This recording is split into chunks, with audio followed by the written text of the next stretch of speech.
Welcome to this week's broadcast of the Esports Tower Rumble in Valorant. We are broadcasting from the Boise State Game Pants Esports Arena. And welcome to the Esports Tower Valorant Rumble. Tonight we wrap up our Week 3 Valorant Rumble. The Surge come in tonight holding a 1-0 lead in our grand finals. Can they close out the Infernos, or will the Infernos win their second championship of the spring season? I'm your host, Brandon Red Hot's Kozianczyk, and joining me to call the action is none other than Greg Old Soul Smith. And Greg, we saw the 1-0 last week, which I think was a pretty close game overall there, but I think with the overall kind of 2 games remaining here, what do you think your mentality is if you're the team down 1-0? If you're the team down 1-0, I mean, it's nice to already have that game under your belt where you know kind of what to expect and you know what to expect over like the dynamic of the entire game. So just use that to your ability. I think this is, this is just another game. Go for it. Approach it a little differently than last time. Make the changes, but that's really all you can do. Yeah, and I think overall, I think when you go down 1-0, it's like, sometimes you're like, oh, well, Yeah. A lot of the time, I think a lot of people don't let it get to them too much. I think it's like a best of 3 for a reason. You losing that first game isn't that big of a deal. So I think the biggest thing is just kind of playing as much as you could if you've practiced and stuff like that, of course. So if we take a look at the rules here, it is a 5v5, of course. That's what Valorant is. And then it's a best of 3 actually today. And of course, coin flip. The winner actually picks the maps and the loser just picks the side, which kind of makes it pretty nice in terms of like, okay, well, we didn't pick the map we wanted, but we want to defend. We're better at defending on this map, and we want to defend on the map. That can actually make a big difference. Because sometimes people want to attack first, kind of get that momentum going, and sometimes like, okay, well, we want defense because we're really good at defensive side, and if we can kind of get that lead defensively, we can use that on the offensive side. Yeah, so. we talk a lot about momentum and what you need to keep it going. Of course, then we can look at the bracket and how we got here. The Surge had a bye this week, but they did take on the Quakes in the semifinals and did take them down. As well, the Infernos had a really close game. I think it's the Spiders there in that semifinals. It was the rematch of last week. The Infernos did take them down there. So now it is Surge Infernos, of course. And of course, Doc's keys to the game, which in Valorant you want to flank efficiently, spend and peek wisely, diminish their econ and loot, and dominate those angles. This is presented today by Esports Tower. Scroll pro advice at esportstower.com. Improve your game sense, improve your team play, improve your performance under pressure. You'll get matched with great players and professional coaches to help you rank up. And now we get to the game 2 here, which is Split. Split has been played a lot, honestly, recently. We've actually cast a lot of games on Split comparatively to the winter season that we had, which wasn't really seen at all. But Split has been pretty picked often now, so I think these teams are pretty comfortable here. I think the biggest thing that, is the big variable in Split here is the mid control. I think usually teams that can kind of consistently get that mid pressure or at least get through mid, it allows them to get on the sides of A and B, and it also allows them to rush at least like A or B, because if you just kind of try to rush it around, you're not going to get that much because it can stack, right? Definitely so. And I think that mid-control is why we see Sage so much. Yeah. Why we see like solid initiators really being queued every single time. I'm looking forward to seeing kind of how our defending side here decides to pull this out. It's looking a little bit strange to me. I think, honestly, Brim is kind of underutilized in this map just because those sky smokes are so helpful. They can reach so far. When you're pushing B, you can really smoke the place out and still go for a nice split push through mid. Giving yourself that variability in the mid control that we're talking about. Yeah, I also have seen a big variety of initiators in this map. Obviously, Sova is a no-no in this map. No one plays Sova in this map. It's true. But I think overall you've seen like KO, we've seen Sky, we've seen Breach. So we've seen it all in terms of like on this map, and I think it's kind of cool that you can kind of go with that comfort in terms of, okay, well, I'm a better Sky player, or we kind of want that Sky utility, or we're better with the KO utility. So I kind of like all the different variances of it. So. Yeah, it's nice, and I think these balance patches are coming on pretty strong to give people those options. Obviously, there's big no-no picks like we're saying, and there's big must picks, but overall, I'm glad to see this map kind of resurface. Yeah, I do too. There's a lot of just nostalgia behind this map, seeing Heretics play on it the first time, and all the old games and old strats are still in effect because they haven't restructured the face of very much of this map actually. Yeah, so the only thing they really changed was the mid option, and they changed the spawn points of defense on mid. Yep, and the hallway on B. Oh, they did that. That was a newer change. That little box there. They changed that. But we're going to hop right into Game 2 of the Grand Finals on Split. Can the Infernos extend the series, or will the Surge sweep them in the Grand Finals? We will find out. It is not kind of an A push here from. Not too strong, but they definitely poked it, considered it looked like they might be going for a repoke. They might go down sewers. See a little bit of a split here. It looks like it was defended pretty well by Selexic, repositioning, kind of spraying through the smoke really threateningly. So. Yeah, it looks like they've pretty well abandoned it, but they're keeping a flank guard down, which I do like. Once you've kind of opened up an avenue and you run away, you don't want them to know, oh, backs are turned. So Yeah, and the biggest thing that we're seeing here from the defense of the Infernos is doing a great job of kind of playing discipline and not over-rotating. You really don't want to get baited by just kind of moving everyone around here, especially that if you get that mid-control up, they can get you from 2 different spots now. And look at this. It's a total reset. Infernos are respecting Surge and going all the way back to a full set. They're not chasing him down. They didn't all switch to B. They know that they could be anywhere, and that's the way the Surge is playing. And SC1 got a pick on Select. He was a huge entry frag last week in that first game, so you could see big things coming out of him on the attack here. 30 seconds left. Gonna bring the alarm back as well. Yep, a good rotate to A side. They did get bombed down here. Flash. Yeah, they do, with quite a few bodies. Oh my goodness, the 3. Zushi with a quick one does get a lot of help from Killjoy. That defense is coming on strong. Spike has been down for a while, though, so the pressure is on. Poison's on. Very kind of cornered here. If he does this right, though, could take a free one. Oh, moves and goes back and takes them both. Yeah, Barry had a great play there. Really good discipline, too. But, you know, always kind of gets scary the longer you wait, the longer you wait, the longer you wait. But that is a payoff right there. Well, he waited just long enough, gets that first one, goes the second one, and does a great job getting that double kill. Yeah, it's interesting that discipline lies between greed and greed. It really is. Like, you know, and it's so, that plays so hindsight, too, because, like, a lot of the times, it's like, if you die there, it's like, oh, well, you should have killed him. Right. But then right there, it's like, well, you waited, so you got 2 kills there. So I think that, like, that's one of the plays where there's no, like, cookie cutter what you should have done. Yes. Because at the end of the day, it revolves around how they react, right? Yeah. So. And you have to consider, too, that they aren't getting any information. Like, yeah, we can see the shadows, but they can't, and the other people are walking. So him trying to multitask these angles, it really is, like you're saying, kind of up to the play style of the other people. When you're caught in a corner, you can't set the pace. Yeah, no, absolutely. But he responded well, took them both out, brought himself up to a 3K. We got 2 3Ks that round, and it went to Surge. So knife out. And wow, they're pushing Mo all the way back. Mo coming So back SC1 definitely plays really aggressive in this KO. Definitely so. Yeah, so she gets one at least. Ooh. And it is a quick spike on site. SC1 going back to protect. Good grenade. Indeed, yeah, totally shuts down this angle for Selexic. Now he holds that corner. They have 2 classics left. They did get one, which, you know, it does do something at the very least. Looks like SC1's going to play against Selexic up in the top. Maybe not, backs off. Tries to go the way of Hidden, but they've been blocked off as well by this Poison Cloud. Surge is coming on strong right now. Can't really push into that. It was a really good defensive smoke. Ooh, a lot of verticality coming here from the Surge as well. There's just so many angles of peak that they're just ready for all of them. No, good map understanding. They're definitely comfortable on this map.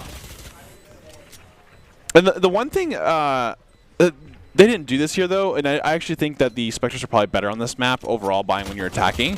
But one thing I've really liked is when people win that first round, people have been opting for those Bulldogs. And I think it's honestly a really good choice because it's like, okay, A, you get that Bulldog, so you still have that gun that you have the Grease.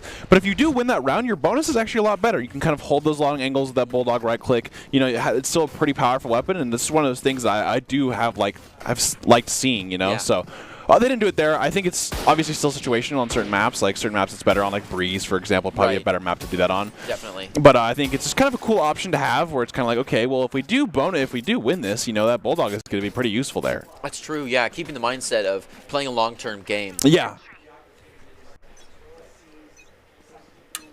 All right, another A-side setup. Yep. We'll see the Marshall here from Barry. Apparently they didn't like that response. Barry is going back for a nice lineup. Considers it maybe. SC1, you know, just been pushing that mid. But if you look at here, the Infernos are getting pretty aggressive. They have 2 going through market here. See, but if SC1 can tear through that mid like he is now, it doesn't matter. And now he's going to realize, okay, he didn't push through. If he would have pushed through, he probably would have realized that, hey, there's no one else there. Ooh, SC1 with the beautiful 2K right there. Just single hands and brings him to a 3. Hey, gets that 1-on-1. That changes the win con. All of a sudden, taking B site was kind of for nut. So they're gonna have to get in. So it's very even here. Both members are 1 shot each, and then they have the full HP on the other side of them. So kind of goes. We've cleared out B site. Yep. You know there's people on A. Would you grab Spike and sprint 40 seconds? Do you think you can make it? It really depends. The longer they wait here, it's going to be kind of scary there because if they do kind of have that one-person B, they can stop you and kind of win that round here. So I think with how long they're taking, they don't have an option to do that. Yeah, I don't think they knew how safe they were there. And they might try anyways, though. Ooh. The thing is, they don't have that much time. They got to get running. That is rough. I think they're not considering it. They were trying to fake here. Ropes, but The thing is, the Surge doesn't budge because they don't have to. No way. If you go plan B, they just play retake. It's fine. no, yeah, Inferno's. We're playing on Inferno's clock right now. They do not have to move. Okay, Ooh, still it's a haven't. loud run in. Oh, Last player standing. yep.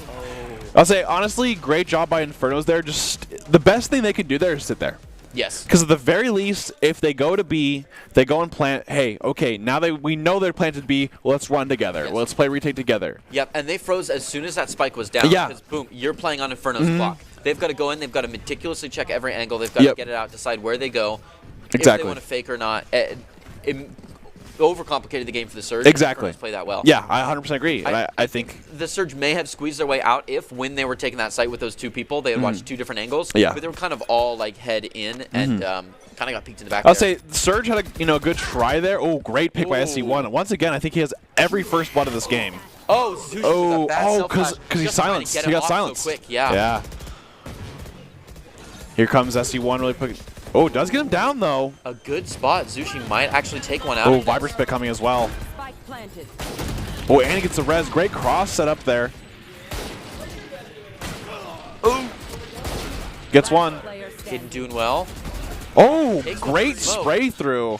A pop flash in Valorant, and people have been saying that for a long time. I'll say the biggest thing I do remember is when KO did come out, it was like, oh my gosh, that's a CS flash. Yes, it really is. So, Yeah. Yep, Definitely people like that, and I'm a big fan of that flash as well. It's so nice because you can have that right-click pop flash for yourself, Yep. or you can have that left-click, which goes really far, by the way. You can flash over, you can flash under, lower. Like, it's a really great flash. I feel like, yeah. It is not used up in a very lineup-y sense, though. Yeah, I think the one thing that we'll start to see as things go off, we've already seen it in Pro Play a little bit, but more lineups for the silence of KO to kind of get the spots where you can't shoot Right, it, and then you can yes. have those really annoying spots because it can go from the top of buildings too as well. So Yeah, because lineups have really been fleshed out for the Skycam or the Spycam and the Recon darts. But I feel like the knife, it's kind of like haphazardly thrown. Admittedly, it is hard to shoot. yeah, It's small and it's quick. here we go. They're kind of posturing towards this back of Yeah. sight here. They do have the Killjoy like available for that B site if they do kind of, I guess, take it. I think that's why they're playing Heaven more so. Yeah, and But the thing is, they're kind of stacking that 3 on the side of A there. Mo just kind of holding it, jump peeks it, of course, making sure he's not actually going to be the one out there. yeah, Mo saw that wolf go through, so we know what their posture is. There's the KO knife, finds nothing. They know that at least that's clear. Yep, they can move in pretty strong, but Slexic is holding Slexic kind of is a ready really to go. wide angle right now. it's really is an off 30 angle. He seconds kind of has no cover. Yeah, I Right, think, Slexic- okay, yeah, I was getting a Yep. little too much of like, okay, this is too long. We got to back up a little bit. Ooh. Oh, hitting great pick on there. That's what they needed. Beautiful lineup there. They decide to rush it, and One ooh, enemy A lot of taking damage it. down there, though. Definitely so. Barry is literally 1 HP. Ooh. Zushi is actually 1 HP. Yep. Barry going to go down there. Great job, Infernos. It seems like, the Surge are definitely not comfortable with kind of pushing that B site without that KO ult. They've kind of cleared that mid now, and they just kind of have chosen to try to go A instead there. Maybe there's like, they think something's, set up there, or No, A is it could be the definitely their number one Killjoy. choice. They know Killjoy's playing B, so maybe that's why they're like, okay, let's not go B because of Killjoy. Yeah, So you're kind of playing against Yeah. a character and a half when Killjoy is really Yeah. set up on B, which used to be the case with Cypher. I think Cypher still has a place. I just think the biggest thing is he takes a lot more effort in terms of learning his one-ways, his, camera lineups and stuff like that. Yes, yeah. And the problem is the meta is so tight. Wow, a pretty quick push from B. I thought there'd be a Oh, lot does more back up. action. Doesn't trust his teammate. See, keep trying to push in. Man, he has got so many people on his tail there, though. They know that he Ooh, is pushing in strong. good and taking shoot the through first there. bloods.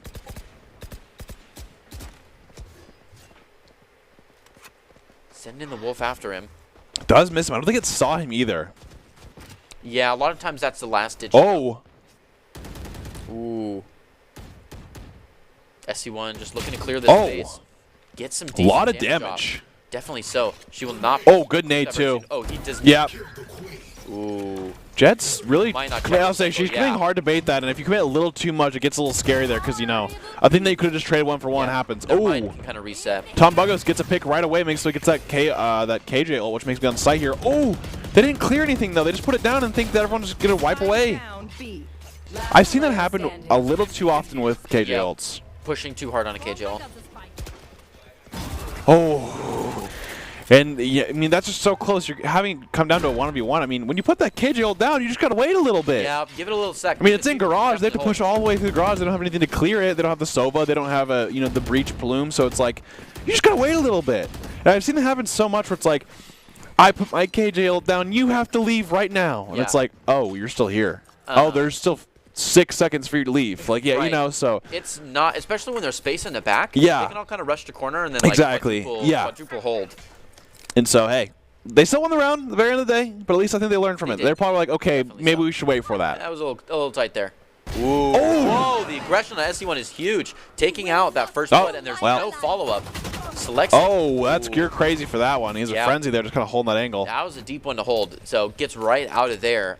Looks like the whole site then just goes to Brim. It's like just going to try to follow up, but they're definitely going to want to keep her in the back for a little bit until she can get a good dismiss. And Surge have been kind of caught up in this position a lot here. They kind of start looking for to A, but they get kind of caught up in this ramp area and just kind of sit there in main. They have a huge flank here coming from the Infernos, which they got to be careful about as well. I don't think they have anything that can kind of hold their flank from the Surge, and let's put an alarm bot behind them. Which it looks like I think they did actually. Yeah, to the right. Yep. They do now know that the Sky is behind. Yeah, Barry's ready for that. Got to take the 1v1. Eyes back open. Both those flashes were kind of spent. Yeah. Didn't have the dog available either, so. Ooh. Oh, they line up for him, yeah. A beautiful 2. Ready for that next one, just holding. Barry really wants to peek this. Really he wants his eco frags. He wants his eco frags. Gotta get your eco frags in. You're not getting to the top of that scoreboard without your eco frags. Definitely not. And Barry got 3 of those. Yeah. And I mean, a 2K is kind of a waste. You got to go for 3. Oh yeah, I mean, come on. You don't even get the little Roman numerals. And good timeout here. I think once again, I think Valorant timeouts are very important. Yep. That 1 minute allows you to really kind of convey your thoughts, get your thoughts together, reset things. You can obviously stop momentum from the enemy team too. Like I mean, sitting there for a minute full, and then also the pre-round and stuff. It's a long time. It's like a minute and a half. What it kind of concludes to. So I think good timeout here. It's probably just okay. Well, we are getting picks on the attack here. Okay, well, like, what are we doing wrong, though? What are we trying to do and what are we not doing? I think the biggest thing is SC1 was getting mid-control almost every round there, but they weren't really playing off of it. He would get mid-control, he'd go to B Heaven, and then he'd be like, oh, well, they could be here, so I'm leaving way. Yeah. Or his team's kind of posturing towards A, so he's like, okay, well, let's not go B. And I think that's kind of hurting them. I think right now, if you've kind of looked at their stats and stuff, B side has been their strongest site. Yeah. With that KO, they got through. With their mid pushes, they're getting through. And I think when you're getting constant picks mid, I think you should just be able to just go through that every time. Yeah, I definitely see them kind of avoiding the rinse and repeat when they could be just pushing mid, or pushing B with that assistance from mid. Yeah. Instead, they want to keep going A, and I don't know if that's because against most teams they're more comfortable on A, but they kind of get hooked up there on the ramp. It seems like they come on strong and they check the first couple angles, but then they don't know how to continue. Yeah. I mean, because they got kind of stuck in that site there. If you look like last round, they got A main and then ramp. They just kind of were sitting there. They couldn't really get out anywhere, so it couldn't help them there as well. And this time, it looks like they were kind of reading them. They have 3B on this time. They're double peeking that as well. I really like that double peek angle, though, coming from the defense. Playing aggressive, but it's like calculated aggression. Yeah. And like I said, SC1 is kind of picking that mid, and just like he's been doing, he gets another pick, pops it ult, gets taken down, and they're gonna pick him right back up.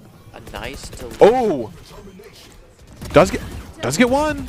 Yes, wow, Mo moving in strong. A bad time to reload though, but comes back fast enough to take it. Mo made a huge play there. Oh yeah. As well as the Reyna as well. I think it's Lexic. They both played that really well. It doesn't happen if they don't play 2 of them. Oh, that's a great angle. A flawless angle. Man, on top of the sage walls really gets you sometimes because you're just really not ready for it. It's the most awkward off angle. Ooh, great silence. Couldn't shoot it. Yeah, you can shoot through that. Yep. Oh, so close. Ugh.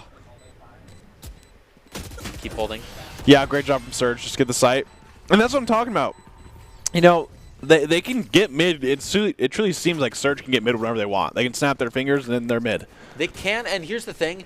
The beautiful thing about mid is that it diverts the attention on Heaven 2 ways. All of a sudden, instead of being nice and strong watching that doorway from another angle, you kind of have to turn around and watch mid, whether or not they're actually pushing. Exactly, yeah. Just have KO, like, make a flash, make some noise, a nice boom bot go through. Sometimes we see... Yeah, no raise this game either, which is interesting. It's interesting. I mean, I We kind see of like two it. Jets. I mean, I will say, I do think if you're more comfortable with Jet, it's way better to play just more comfort than if you have no idea what you're doing in Raze. So I'm kind of fine with it. Look at this defensive push on the mid. They've taken a few. Ooh. Tobugos can't even stand. Sluxic with an early 3K. And there's two walking right in on A just because of how empty it is. So much push into B. He has ult. I don't know if he wants to commit an ult here, though. Ooh, speaking And of you think he will? Oh, no, he won't. Surge absolutely setting up this fight because they want everyone to B. Oh. That is a rough one. Oh, he actually gets out. Out of the decay. Ooh. Now the Viper has to go outside of the pit to really get to him. It's going to be an uphill battle. They're going to have to ace clutch post-plan, Yep. and it's not going to happen. That is crazy that, he just walked through that. Right through. I mean, I think that you would... I mean, Sage was right next to him, so I think, maybe you'd kind of peek out at him. He's in front of him, too, but maybe he thought that, there's multiple people coming at the same time, but, you got to trade at least, I think, one there, the very least. Because now he goes through, and you have to too many angles to hold. Yeah. If you consider, 5-to-1 value, that Brim, he was so much more valuable getting space than getting kills. Oh, absolutely, yeah. So he just full rush. And you have to respect that as the Viper. Yeah. As soon as you go into that, into your cloud there, then they're all around you. Yeah. You're totally surrounded. So leaving that was a rough one. Yeah, I would say once the Viper split kind of goes down, you're sitting there, and the biggest thing though is when you have to look two different angles, he's behind you, and you have to peek to get to the bomb there. It's a little awkward there. Yeah, you kind of left the high ground. But still, 3-6. That was a great defensive round from the Infernos there, playing really aggressive, and I kind of like that of switching up and kind of taking that mid control. And it's what got him a flawless. Yeah, Silence going out doesn't find anyone though. Mo is ready though. The biggest thing that Mo has to be careful about is he wants to activate his trips or his mollies before they shoot him. Like that. He's close. A good one. Sees his gun. No. Oh, wow. Just a lot of, I'll say back and forth there was kind of just okay, whoever kind of eventually hits that shot is going to win that one. Sage Duelist gets it down. A defensive Killjoy. Again, now they've got to be careful. Oh, great. Yeah, good kind of spam angle. Sage definitely knows the holds there. Oh, let's say that was a panic spray. Played a little long there because I think he'd start respecting the Killjoy ult. Yep. And a great retake. I think Infernos had a great idea there. Tombogo's held, got his alarm bot off, got his mollies off. Okay, now I'm gonna back up. Or sorry, not Tombogo's. It was the defender Killjoy. Yeah. Defender. But great job just kind of letting him go and saying, okay, hey, we're gonna play a retake with my ult. Right. And I think that takes a lot of. It's a pretty smart play. I mean, sometimes it's when you're in the moment and it's getting all fast. I mean, Valorant's a pretty fast-paced game sometimes. To be like, hey, we'll play retake on B. I'm going to back up. We'll play retake. I'm going to wait for the Killjoy ult. And they did wait for the Killjoy ult this time, and then they took advantage of that. So great job. And Inferno's really kind of turning around on this defense here in the last, second half of the first half. Which as weird as that sounds. Yes. Yeah, we could say second quarter. We could say it's a four-quarter game. They're holding A nice and solid. They holding that molly. Yeah, no, Brim has been kind of single-handedly running A while we have Selexic watching mid backup here. Speaking of mid, an aggressive clearing onto mid B to make sure we don't get any kind of fancy rotation. We know that Jet loves that kind of cheat angle. Does have the orbital strike available, so you can kind of play for that either post-plant, try to get someone, in the corner there. If they try to go B, they can kind of clear out that corner there. How do you feel about early orbital strike? Oh. Ooh, doesn't go for the Gene. I don't think it's good. Oh, went a little too far. Yeah. Was outside the cloudburst. Took some damage. And great kind of cheese there. Great angle. Yeah, it didn't get too greedy. Took the first one and sprinted out. I think the problem with orbital strikes at the beginning is you have to play around it. You need to be like a Sage slow into an orbital strike so you can kind of get that guaranteed one. Yep, kind of wall back, setting a nice flank and then dropping. Yeah, because it's a huge retake tool. Definitely is. Oh, flash! Great flash. Oh, great orbital strike though. They do split up though. I don't think anyone else is on site to really know that. Dilly gets one. Yeah, I mean the orbital strike is like a high-speed lockdown. Yeah. And that's what's kind of good about it, too, is if you do it correctly, you can split people up with it, too, just like that. So, And of course, one just goes long here, and then the others just kind of go back to mid here, and next thing you know, they're split. So, and you know, the Infernos are ready for it. They have everyone on site ready to go. So, And that was more utility synergy right there. Yeah. Where the flash came out as well, and then the Jet was behind, ready. Yeah. They were just that was ready out to like 3 levels. You know, that was definitely a play. yeah. That wasn't just I'm gonna Yeah, because it was a strike flash into the ult right away. with a chase. Yeah. And then they were pinched. That was like a split and pinch one side, a flash if they go short, and someone deep if they go Yeah. long. I do love just when utility is thought out and used in sync with other members. Oh, he's get the dash, and he's playing for the dash angle. Yep, good try there. If he'd have silenced him, I think first, it'd have been huge. Oh, he has. Oh, we gotta be careful with his timing here. Oh, great flash. Does flash himself though. Oh, and the shorty. Always gonna have that shorty available. Yeah, that really helps when the lights go back on. It just saves you a lot of flick time. So much jumping from Killjoy ult. And then there. look at, they actually did. They're doing it different than last time. They're waiting and they're actually playing until the Killjoy ult goes off now. They learned from last time that hey, we gotta wait from that.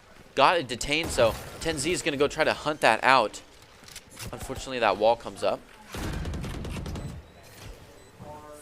So Kind the of holding these attack angles. side, yep, really owns the spot here. Ooh, Seekers great come out. Seekers and a flash gets just absolutely CC'd here. Yeah, that flash. Oh, my wow. goodness. That was just either beautiful placement or wonderful luck by 10Z. That was a great first shot though. It was. But unfortunately, well, and I do want to say the Infernos got some mental fortitude here. I mean, they were getting kind of, you know, thrown around there. In the, you know, like I think it was like 6-2, 6-1. Yeah. And now it's 5. I mean, now it's 6-6 the half. So Yeah, bringing it to a fair half. yeah, and a great job. Kind of after that timeout, things changed a little bit. I think they did a great job of playing aggressive within their limits. They had that mid push. They had that kind of that B, you know, double peek. Even though it didn't get anything off that, just like that, stuff like that. The you know, the retake for the Killjoy ult. So overall, great job. I like to see things like that, and you know, keep exposure is really hard, especially when you're down, you know, 1-0. So great job there. Definitely appreciating the more sophisticated tactics. Now, and I know we talked about this before, the even half is usually not a fair half. Whoever's more comfortable on this placement now is fighting, you know, is fighting more in the easy. It could be because, you know, when you choose a side, maybe you know you are weaker on defense. So maybe you want to defend first. So, you know, things like that.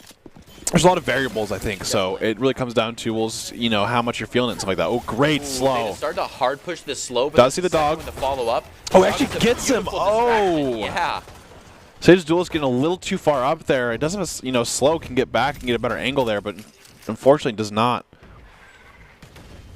Now the Infernos are really overtaking B still. Great job by still sending someone garage as well to clear that out.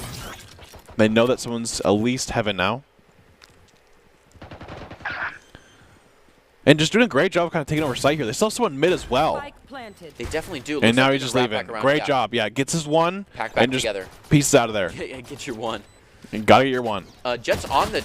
Oh, that was right click, yep. Jet is definitely on the walk, though. Is going to start moving in, and Tampogo is holding this back angle. They kind of have all 3 doors being looked into, so this retake is going to be very floody. It's going to be, you know, all one or the other. Barry makes the first move and is backed up by... Oh, Last Ooh. player standing. Good smoke. Unfortunately, it's shot through, though. Delete. Crazy with that frenzy. Cleans it up with the 3K. yeah, and just a really pretty clean offensive there. I mean, they did get that Sage wall and slow, which was kind of spooky there at first. But, you know, Sage's Duelist got a little too aggressive there. You know, slowed and kind of tried to hold that angle. The dog came out. They swung with the dog as well as getting concussed. And, you know, they just nothing you can do about that. Yeah, you got to back up there. Just good play by the other team, and we could see it when that first slow up came out that they're like, all right, let's push Yeah. it, and they jump into it. And then that second one, I don't know if they were ready for that one, and decided still just to play through Yeah. it. And I think that aggression and that overwhelming is really what... I think they did a good job of punishing them as Definitely, well. I mean, definitely. you know, kind of, you know, a mistake maybe. Oh! He was ready for that one. Great lineup. Almost a corner ping there of a lineup. Takes a well-timed shot. Absolutely clearing this mid. Great defensive smoke. So we see Jet's probably going to pop through. Or no, it's an offensive smoke. Oh. He's coming after him. Yeah, I see he heard the dash. Yep. Delete taking 10Z is pretty big. Oh. A beautiful guiding light followed by a good Lear. Checking his 50-50. Moving right in. Another good 50-50 check. It is methodical gameplay. Ooh, and the bomb is going down. Now it is. First one was a fake. He was faking for him. He didn't know where he was. Maybe he got him. Barry is just omnipresent right now. You got to fake him out even if he is still on B. Absolutely. He's probably, I mean, I think at the very least. But at the very least, he's going to be just kind of sitting there. I don't know. I don't think he should save. He's probably trying to die to bomb at the very least. I mean, maybe he's trying not to give that enemy a kill here, but you definitely want to go down here. Yeah. You want that eco more than anything. I also think you want the ult point. Unless... Ooh. Oh. That's yeah, rough. he was That's just rough. blind. And there's no... He did go down at the very end, though. It is worth. Yeah, I'm surprised he didn't take some shots, though. He was right at head level. Yeah, I think he maybe was just like, okay, I'm going to hold. Maybe they don't know I'm here, like I'm close. Maybe they think he's on the other corner, so that's the only thing I think of. Yeah, that's fair. But, you know, happens. Yeah. Overall, it is 8-6 now for the Southern Infernos, though, kind of taking that lead. Now it's going to be the first buy round for the Surge. They just kind of saved the last two here. It's going to be the bonus, of course, from the Infernos, going to all Spectres. Seeing Odin on the side of the Surge here, so could be interesting. Maybe it's kind of like a mid, you know, shoot through. Who knows? Ooh. More Viper now playing mid instead of Sage. Oh, he's going really aggressive, especially since his teammate just died there. Yeah, well, I love that. Barry is definitely using all the utility here. At least stalling them. Yeah, he is. And it was kind of a... Oh, great molly placement. Oh, Tenzi does not know. Oh! Beautiful flick and dash. Takes two. Wow. Excellent collateral there. That is not what I was expecting. I thought he was going to go. I thought he wasn't going to clear his right. Me neither. And that was like more than 90-degree flick. Yeah, that was. Whew. This man's got the ultra wide monitor. Turns his whole head to like turn right. Yeah. Like the. Where are they? Let me peek. The cockpit simulator.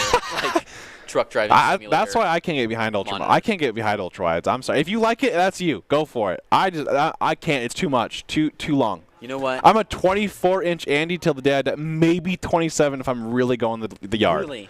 But 24-inch just really does it for me. Oh, I will pop on a 30 any Oh, day. that's wide. But back to the game, of course. But they're playing this really slow kind of mid-angle still. They're going to be running out of time, though, so by the time they start going, they definitely have to get on the site quick. Ooh, that typical off-angle hold. Yeah. Great dash there, actually. Kind of diverts her attention. They know they're coming at full strength. Oh. He had it lined up too, dang, but of course, you know, you can't see like what we see. Nope. So. The Bogos kind of gets pushed back by a very low Although health delete lead. is literally just. They're going to double kick into this, get a free one. The turret. Oh, I thought it was a turret kill. Yep. Also, he was literally just one, very, very small tick. I will say anyone flicking like that is playing in 3-4. This game is 16 by 10. You can't like settings change it back to CS settings. I mean, the widest thing you can get here is like usually 16 by 10. The wide, that's what people usually play by. I think you technically can go wider, but at that point it just looks really bad. Because I play on 16 by 10, so I think it's like as close as you can get to kind of that wide. But a great timeout here. Obviously, you know, kind of just discuss what's going on here. What are they doing well? You know. Might as well use it. You get your timeout, Yeah, so might as well use it. We have been seeing a lot more of them recently, and this is an interesting place. I usually see the timeouts used in either very large gaps when you really need to just stop the game, take a nice little reroll, or very short gaps because it's going the other direction and you don't want them to break. Yeah, and I think even if you get a a win or something like that, sometimes it just really depends on kind of how your game plan is. Sometimes you get into that next round, you're like, okay, well, what do we do next? Or maybe you're kind of, well, how can we, what did we do right? So sometimes you have to pause it and think about it. Okay, well, we did this right, okay, so then let's work on that. So I think there's just so many things that can go on during timeouts, and it probably differs between every team. Yeah, and this is your chance to talk to coach as well. Yeah. They are just thinking, okay, let's pull out the big strat. We need to, let's get the playbook out. We just need one strong, solid one, something fancy. Yeah. that will set this momentum in the direction that we could appreciate. Yeah, of course. I mean, I agree. I think sometimes it's just, you know, hey, okay, well, remember this. Don't forget about this play that we've discussed, or don't forget about this angle, or the guys do this a lot, you know. So we're see the Jet Knives be popped here. Inferno's coming on strong. The Surge are holding pretty forward positions. So Barry really holding this mid now, which I kind of like the adaptation from the Surge there of, okay, well, mid's kind of getting taken over a little bit. Let's help him out there. Yep. Because you definitely want to be able to hold that mid. Hidden thinking about it, but decides not to. Ooh. I think that only goes on top, though. Yeah. Oh, no, it does. Okay, he still clears it. Yeah. Oh, he's sitting in the left corner there, though. Getting nice and aggressive, but this is an aggression. Yeah, but who's more patient? Yeah, Barry's not going to force out on that. In fact, I think Sage is peeking it now. Okay, she has a judge. Yeah, you can peek that with a judge. Mailroom judge. Those are the best kills. Here we go. They're kind of going right into her. Good one. Yeah, right into her trap here. This Lear, if she goes close enough. Oh, that dog has been getting so much. Yeah, say great, just great util making sure. Okay, hey, here's the dog. Yeah. Infernos are very comfortable playing good stim overload strats, where they throw a whole lot of utility at once. I was saying, the Infernos are doing a great job of always having that one garage, making sure that's clear, making sure they can get flanked from there as well. And they have the double angles as well. Speaking of double angles, we've got a whole pack of people up in Surge. They check well, but it's not enough. Selexic with a beautiful dismiss almost gets out. Oh, with the knives. yeah, say. Follows up to the 4, looking for that ace. Wants the ace. The lead comes around the corner. SC1 is going to Odin through that and say no. Oh, yeah. Now tied up, 8-8. Paper thin. Great retake by Surge there. I do think the Infernos were definitely not playing in the best angles there for themselves. Maybe playing a little too far out there. I think another timeout's being called. Yes. Which, hey, okay. Yeah. And now you're out of timeouts. So now at this point, it's the deciding round here. It's 8-8. You know, maybe, okay, let's try to get that momentum going here. We're going to call a timeout, too. This is going to be the last one of the game. So no matter what happens now, you're going to have literally no other timeouts. So now it's just, okay, momentum, stuff like that. So, I don't know. I think sometimes people really do play off the momentum high. And I think sometimes, you know, okay, well, maybe we like to stop and go and, you know, stuff like that. So, I don't know. Interesting here. I think a lot of timeouts being used. This is probably more than we've seen in like all the games, you know, this week. So I definitely think it is. But it's a tool you have in your arsenal that you can use. So if you think it's going to help you at all, just take the free minute. Oh, for sure. Just take a minute to do whatever you need. Maybe someone was like, "Oh, my mouse broke." Break, whatever. It could be something small, but it really can be a game changer. And you know, don't leave that up to fate. No, for sure. And I do agree. I think, you know, it's better to methodically do it than just to kind of, well, okay, we'll just play with it. We'll just play with it. You know, stuff like that. Yeah. So overall, I mean, now it's basically just nonstop action from now on. It's going to be 8-8, and now it's just going to be played out here, and whoever is going to win is going to win. Yeah, this is definitely the home stretch. Infernos are looking to catch this point here and bring it to a tie. They've got to be thinking game of 1, though. That has to be their mindset here, because if Search takes this, that's it. I've got your trail. Ooh, early Seekers. I love the early Seekers play. That means an aggressive A push, but Inferno's on the A push. They can't be stopped at this ramp so here. he's still holding that angle. Does get SC1 though. They do take one main, so Barry's got to move around. Wow, the aggressive knives placed with a nice leer. They finally take that ramp, and Barry is totally punished. Oh, the shorty comes out saving him one, but he doesn't keep it very long. Infernos are now just rolled right through. Yeah. They've got the sight. Tombogos has finally made it back around and is looking to clear this back by himself. A quick turret to check the typical angles, and that's all he needs. He's just going to leave one for information, try to get one coming up the ramp if they decide to go aggressive, and just methodically check all this. Try to make it through Ninja. It's going to be rough to peek this long here, though. He's safe, though. Oh, he might have saw that jump peek. Yeah. He did. Oh, a shot fired. They know he screens. We start to see him move. He can expect a 2 or 3 peek here. So he's no longer comfortable in this spot. I would not be surprised if he goes, yep. He's going to go heaven instead. He already knows. Or just save. I think he's going to save. I don't know. Saving after a timeout when you might get an exit frag. I mean, Infernos are just hungry for this last depends kill. on the eco. If their eco's pretty bad here, I think it's a great job. I honestly think that's best case scenario there. Get really one, save your weapon, make sure that they kind of lose that eco a little bit, even if it's just a tad. It does kind of add up. Yeah, I mean, it's nice to take a Phantom off the board. that's just a little bit Yeah. further from, you know, triple opping or something ridiculous. Say Surge kind of doing, you know, but a lot of back and forth here. It seems like, you know, both teams sometimes have these really good plays, and then sometimes it's kind of like, okay, well, maybe that wasn't thought of too through that time. I will say that was a fantastic Lear last round that really did help kind of secure that entry onto A there. And they're playing A here. All slow. I think the I don't know if that flash audibly cued or not. She could have been around the corner there, but sometimes it's kind of weird.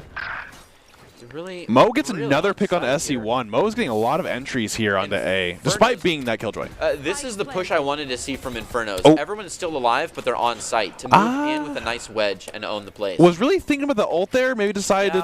Oh, here we go. Okay. Just better placement. Go a little bit I deeper. don't know if you can shoot through that or not. Oh, Oh, that's a good beautiful retaliation. strike. And another Killjoy ult coming through as well. It's double ult coming away. Oh, what a change. This is a big round to win here. Barry might you not. are playing dangerous. Okay. Woo, he is comfortable with that timer.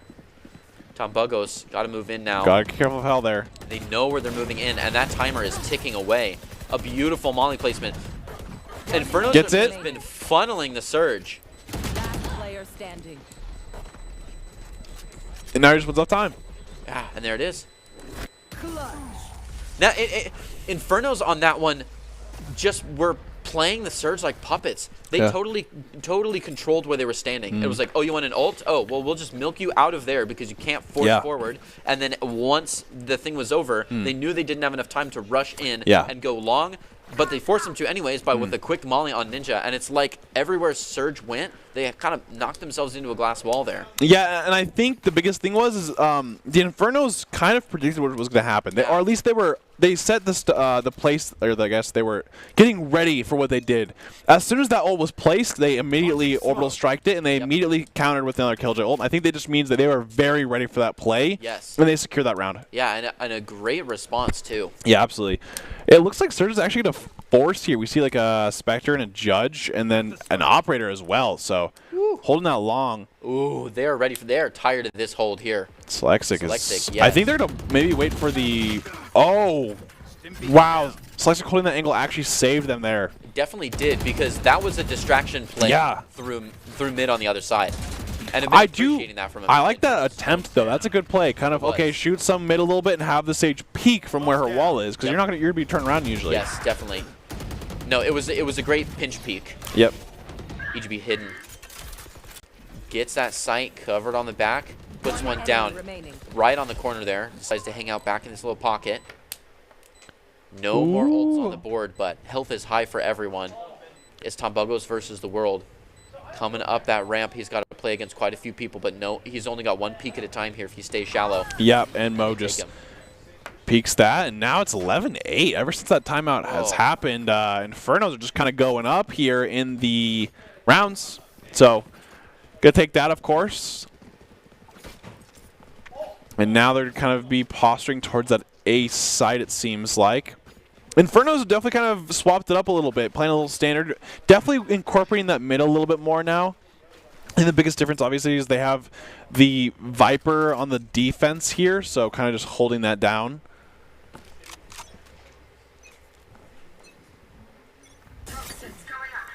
Nice. Do like the snake bite cam. Mm-hmm. And Viper's been holding this deeper and deeper as we go. Kind of leaves it open to the other side. There's a nice smoke, though, holding it back. Barry cannot peek through that smoke. That is just a... He did get to the corner, though. Oh, he didn't. Just kidding. Nope. I think he was posturing towards it, and he didn't. Yep. Oh, Sage has a good timer here. Does he see the gun? Absolutely ready. Oh, no. Oh, that is so rough. I honestly would have pushed in on that. But it's hard to tell there for sure. It is. Oh, Barry. Great double peek. Split. No, they're doing great. Inferno's here. They're just coming on strong there. So close to wrapping up this game and bringing them to a 1-1. There's another kill onto SC1. Yeah, I think Mo has killed SC1 literally the last 3 rounds in a row. Don't you just hate when that happens? Yeah. Oh, great. Gets one. Gets the gun. You definitely want to try to get as many as you can here. Yep.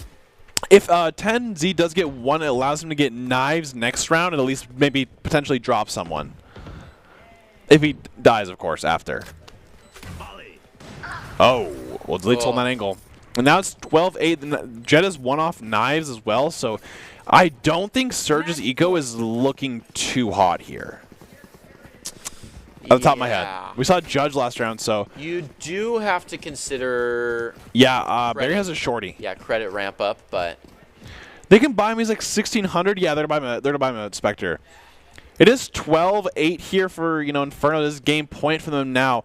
The only ult they have available is that Empress, and I don't think we've really seen it so far here. But Delete with, you know, kind of offensive opping, having good angles after.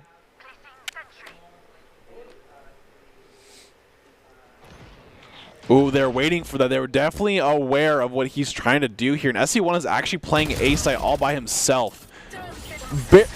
Barry does get the kill on ults, but the thing is Infernos are A, you know, stacking A here. Does have the ult available here for the retake. Oh, a good hold. Just he still has the ult available. Now here comes. Spike down A. One enemy remaining. Uh-oh. Mo? Oh. Mo can go high. Oh, I was say that Molly was there, and that was the one option where they weren't detained. Great try there, but overall a great retake from Surge.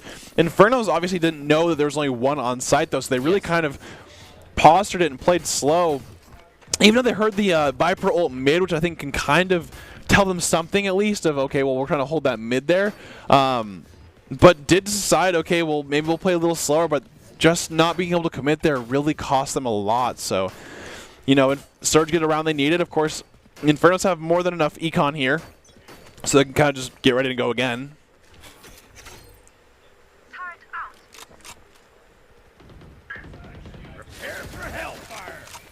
Orbital Strike going off again. Oh, he actually gets buried. Get one. Wow. I will say, playing it down into those ropes a little bit, it's hard to run for it that direction, and you definitely don't want to run it into mid. So that was just good Orbital Strike placement. And I don't know if there was a slow or anything there as well. We don't know kind of what happened over there. Oh, Tom Buggos. Ooh, that's a good one. The problem is they weren't. That's a little early. I think you kind of want to take that for the actual retake. Yeah. Because now they can just go to A here, although they are posturing towards it, but now they can just wait it out and go back to B. You have a butterfly's net of defense. Yeah, and that's exactly what the Infernos are doing. I think it was really just the same as doing a Viper's Pit too early. It's not for intimidation, and it's to prevent them from going there immediately. I think the problem is, though, is now they don't have it for the retake. Because on B side, if she just ults from where she is right now, she can cover that entire site for the defense, and then now they're forced to go to garage, right? Yes. Ooh, ready for that one. They keep coming around for the pinch. That Cloudburst, good cover, plays up on it, and they're not expecting that. So he actually gets a free one. Could have gone to two. Balls with the doesn't get reset though. Just overkill that last one. That was a little unnecessary. Now he's fighting an uphill battle here. Could at least got the half there too. Definitely. Oh. A nice call. Might actually. Turnaround. And just like that, Zushi just commit to that side. I will say, TenZ started this game quite rough. He did. He did pretty rough, but he has definitely turned it around on this defense side. And I mean, he's got to be feeling hot right there, going to with still another player, just absolutely drop the entire, knife shotgun. I do like that, because sometimes it is hard to actually really commit that right click on Jett, because you're like, well, I want my reset, you know? But sometimes you just got to go for it, get that guaranteed kind of that right click kill, and then play off the weapon after, you know? Yep. And now, I mean, the Surge are coming back here. It is 12-10. It is getting a little close for Comfort, especially. It definitely is, and it feels like this happens a lot. Yeah. I've got your trail. Surge just need to take the next two to make it a... I think, you know, I do think attack is really so momentum based. I think when you get stopped so many times in a row, you start thinking of what, you know, what worked before, then you're like, okay, well, that didn't work. So we had to try something new, you know? And it feels like Inferno's kind of, they have to set the game pace in long run with wins and losses, but Surge on each round kind of set the pace in where the spike is going to go. Mo did get another pick. I will say, I would love to see Mo's first bloods here, because I think he has actually gotten the first kill on these attack rounds more times than not. Yeah. Last player standing. Oh, yeah, okay, this is not looking good here. Looks like the Infernos might be able to actually close it out here, and just like that, they do. Attackers win. Overall, I think a fantastic game, 13-10. That's really close there, so. It was. And you know, going at it alone can only get you so far. Ultimately, if you want to increase your chances of success, you have to level up your teaming skills. We just saw last game, really great back and forth there. Timeouts, everything, using everything they can to work together to get that win there. Esports Tower really takes the time to create teams of well-matched teammates. I'll give shout out to Coach Halter. And if those who haven't checked out esports clubs, you should. It's a fast track to rank up, and that's esportstower.com. And so now the Infernos are now, it's 1-1 versus the Surge here, and it is now going to a game 3 here. Any predictions, or do you think, you know, it's kind of up in the air for who can kind of take this? Yeah, I really think it depends on map comfortability, what kind of map we get, what kind of sides we get. But if we keep seeing the gameplay that we've been saying, I'm really looking forward to it. Absolutely, and I'm kind of, you know, seeing more comps and stuff like that. I love seeing new comps, different maps, and kind of teammates work together here. So we will be going to a game 3, and we will see you right after this short break. Don't go anywhere.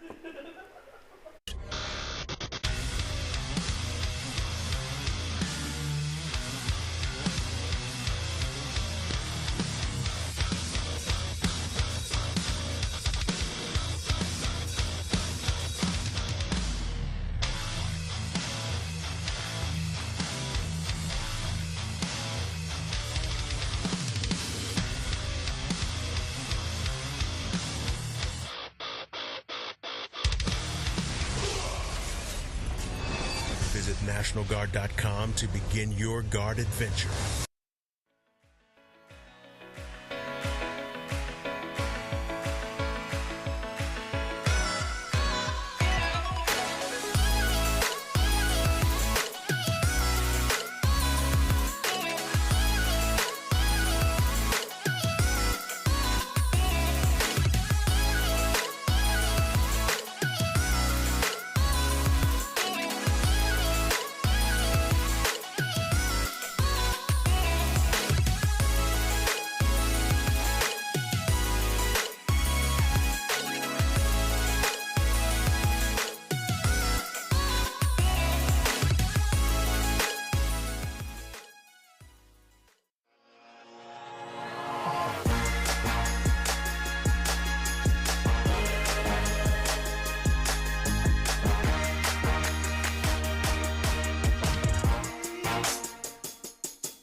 Here are a couple lessons I've learned over the years. Friendships come in all shapes and sizes. And always buckle up. Seatbelts save lives. That's a rule we can all live by.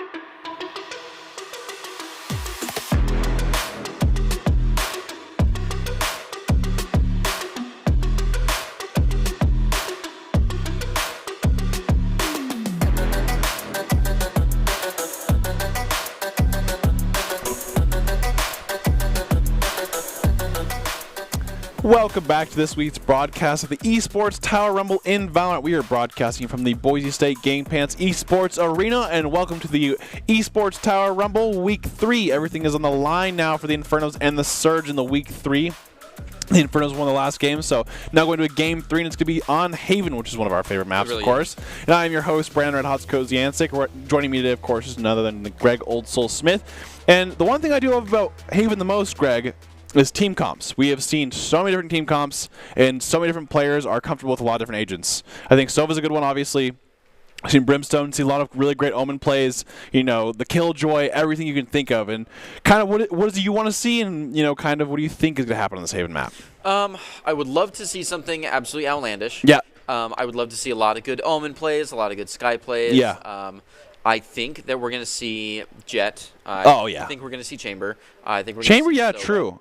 I will say the interesting thing about Chamber maybe is we did see kind of the comfort go to the Killjoy in that last game there, so Definitely so. pretty interesting to kind of go for that, right? So we could definitely see the Chamber, though. I do love seeing Chamber, and maybe since it's like kind of that longer map, they're more comfortable with Chamber, and maybe, who knows? Yeah. We could maybe see all of it, so. I just think his free op on this Oh, it's map huge, yeah. is downright massive. And I think his trips are really good kind of gold. cheeky spots because that flank really does happen there. And the alarm bot's kind of a lot to commit on that flank there for sure. Especially considering this map has had so much practice Yeah. with Cypher that those tripwire lineups are like kind of tried and true. Yeah, I do agree. The one thing I do kind of want to see, which I think people will start in the future, I don't think right now, Yes. but I think with the recent, you know, VCT and stuff like that, and of course Optic winning that entire thing, Yeah. the biggest thing that they really did was they actually worked that Neon on this map. And I think Neon, and we've seen it in the Mountain West as well for Collegiate, and we actually are going to see it right now. Neon allows this map to become so much more like attacker focused. What I mean by that is the biggest thing that's going to be kind of hard, though, is that usually it's played with a breach or something like that. But the biggest thing is if you Omen blind and then you use Neon dash and stuff, you can't react. No. By the time she is on site, you're blinded still. And the biggest thing that I love about Neon is in order to play her effectively, you have to play at full power. And what I mean by that is you have to hold W. You got to get that dash in there. You got to be sprinting in there to really catch them off guard because that's what Neon does. I think the moment that you kind of start stalling or something like that, Neon doesn't get as much value. She can play standard for sure. Yeah. But I think attacking, you can really do some damage here. And I think that's what I love about Neon. I think Haven and Fracture, you're going to start seeing Neon a lot more on, just because she really adds that attack power to the map. Yeah, no, I'm really liking these comps. I mean, we saw basically everything we talked about. Yeah. We did see the Cypher in there, which is nice to see. I like Cypher a I'm lot, glad so yeah. that, you know, he didn't get completely made obsolete by this Chamber. In fact, they're double running. Yeah, I was going to say, I mean, there's going to be no flanking this team No. with the Chamber and Cypher here. I think at this point they are going to be really holding it down. And that Omen is tricky on positioning as well Yeah. from both sides. So I want to see some good TPs there and good TPs from both of our Chambers. We have pretty lined up teams here. Obviously, there's no right. Neon is all of our attacking power here. It's all of our forward force. So And yeah, I'll say I think it's really good for them to do, but the biggest thing is they're going to have to play off of that Sova and or the Omen. They only have those two, you know, forms of A, one flash, and two, the Recon or something like that, right? So, definitely. and there so. she is, dashing through. Yeah, Zushi Does I think the trip did go off? Maybe I think they shot it though. Oh. Zushi ready for SC1. Oh. SC1 does not see a quick rendezvous, and he's ready on the next angle. And what a crazy buy from Zushi, actually. We usually Yeah. see the Chambers go light armor and 4 bullets in their chamber, but he went frenzy. Ooh. They go aggressive on him. There's too much Ooh. screen time. They are able to Too much resist screen his time. duelist. It's just too much. Shouldn't be seeing a guy that long. As to be seen, yep. He definitely knows he's still there, yeah. Does get the trip at least. Great flash. Oh! Ooh. I don't think that paranoid Oh, we made didn't see it. him. One enemy remaining. Yeah. I would say that was a crazy kind of round there. They just went full on garage. No one long. Nope. Didn't have anyone long there. And like I said, that was crazy seeing the Chamber opt with the Frenzy. And then a trip. I think maybe it was the trip that kind of forced him to do that.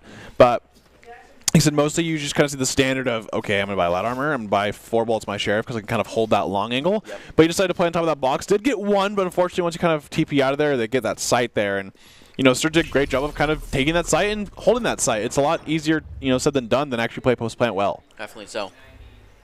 And now they're going to go all the way long, and there's no one C long. Man, Zushi loves this verticality. He has 1 bullet. Yeah, they roll right in. That Yeah. headhunter is not going to be the move. They have checked everything so fast. Oh, if SC1 did not make that shot, they probably would have not checked sight for another couple seconds. And there's still no one looking for that rotate. They're going to come in this mid. It is a strong wait for these last two players, so they can come on nice and solid. All 5 of them. Looks like it's going to start pushing it now. Zushi's got his back up. Yeah, he had to use his 1 bullet. Oh, they do get 1. A little bit of a quick switch there. Great concuss. Really was. Holding them off that side. Another 2 players. Zushi's got to push into this, but then they'll know. Oh, instead they push into him, and they absolutely just barrel stuff Zushi. Oh, great peek there. Ooh. Delete takes 1 distance, but Sage's Duelist decides to respond onto that. No pings here. They don't right click maybe. Oh. Nope, doesn't go for it. A right click could have saved him there, though. Not too bad, though. They got 2 down. So, I mean, at least that's, 2 Spectres down, something like that. So, at least, the Inferno's going into this buy round. The Surge will have 3 guns, but, they'll have 2 kind of hold off angles. But it's not too bad because that Chamber obviously can kind of just hold that, his Sheriff. So, that's not too bad. I can see him dropping and then just kind of holding that Sheriff angle down. Yeah, kind of paces out there a little bit. Now this is where I kind of want to see this Neon strive. She's really good A long because you can kind of have her go A long and just, blind that sight, then have her go through. So hopefully we can kind of see that execute go through here. I haven't seen a lot of fast lane plays. I kind of want to see that. A good flash coming right out. They know they got to be wary of short. They decide to full push this once you've kind of walked across that Cypher cage. Line up here. Ooh, yeah. Split the sight there. Lane. Great spray through, too. Definitely so. Starts watching that Lots back. more. Oh! It was all the checks, but they didn't watch great it shot. very long. They do reply on to delete, but that headhunter finally getting its money's worth. A 3v3 spike is down. They're all behind truck here. Oh my gosh, she just shoots it straight up. The classic lineup. With the bounce. And the second one paced after it. Wow, he actually might get a kill here. 1 enemy remaining. I don't know. Okay, wait a minute. Oh, no. Is it? They're all standing right there. No. It was not the right angle. They're ready for the next one. Oh, they're getting totally paced here. Oh. Wait, it's still up in the air. It might actually. Okay, That's now the they're last good. one. Kind of scary there, honestly. The biggest thing, though, is I will say, if he shoots it straight up rather than bouncing off the ground, that might cheese him because they as soon as they get off there, they have to wait, and so they were so low there. And I don't know. You actually get full time if you actually shoot it straight up rather than the bottom because it has 2 bounces rather than Great try there at the very least. I think that was a good try, honestly. I got kind of spooked there. If you would have done one like straight up in the air, but like 1 bounce, that kills like 2 of them right there. Definitely. No, instead decided to go for the long push so that they had to wait for it and almost got it. Yeah, and the Infernos are going to take their first round though, so the Surge are now 2-1. Selectsick with a nice arrow to start, doesn't get a whole lot. And they push strong on a C again. They just tear through C long with that fast lane. They absolutely own this site. Selectsick has 1 owl on, and that's all the information he gets. Trying to follow up with that shock arrow maybe. The ult coming out with the knives. Good flank mid, by the way, too. Just that Cypher still going all the way around. 10Z trying to avoid this haul here. Good blind. And now a huge flank.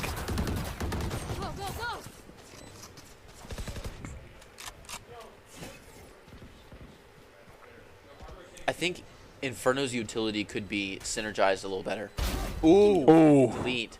Just a precision kill there. Has so many knives in the bank ready to play against 10Z here. Nope, Well, not going to go for it. Yes, I think the biggest thing here for the Infernos is they really can't hold the C. No. And I think they're playing like 1 on site and no garage, so it's really putting a lot of like strain on just the the solo chamber there. I think they definitely want to play like maybe 1 to 2 there or something like that. Them being able to get that garage or long, it's too hard to play that. And now they have the post plant, and the Infernos are definitely not, like you said, they're not sinking their utility enough to really play that post plant correctly. They're not having that Omen blind and then pushing. They're not having that Sova dart or Sova drone kind of going in there, and they're just kind of hoping that something kind of works out there. They may have thought against a Neon comp that they were more fragile on A and would take the retake on B a lot better. Oh, okay, Mo gets 2 straight away from mid there. Does get traded eventually, but does get 2 down. And if you look at it, the A long crew is pushing out there with those 2. I know exactly where you are. Oh, he's just going to see that hiddenness on the flank there. Out of charges. Good They just see theft. both of them on the flank. That's a huge neuro theft, yeah. Delete following Trades. up that neural theft. Sees. Oh. Oh. Wow. Oh, wow. A nice 3K. Good response. I was almost scared there, too, that Neural Theft came out, and they're like, oh, they know we're on the flank here. Not just on the flank, but 2 of them on the flank, so. Yeah. But it doesn't enough to win that, though. They kind of all peaked at different times there and didn't kind of sync up that double peak there to kind of let that go through. And then flawlessly does one of the most difficult things in Valorant here. Killing the Hatless. Yeah, true. It's kind of weird. Oh! Yeah. It feels like there's no headshot. Here. Ooh, aggressive hold on the C. They may have heard us.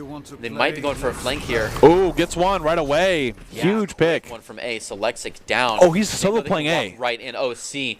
They don't know that, of SC1 course. Rolling in. Gets a little bit stopped up. Decides to fast lane in similar fashion. All the checks.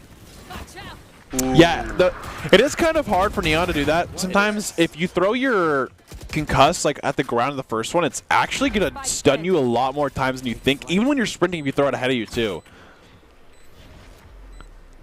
Ooh, not going to find anything. Is going to find him. Oh, Neon ult coming out here. Yes, that is so strong.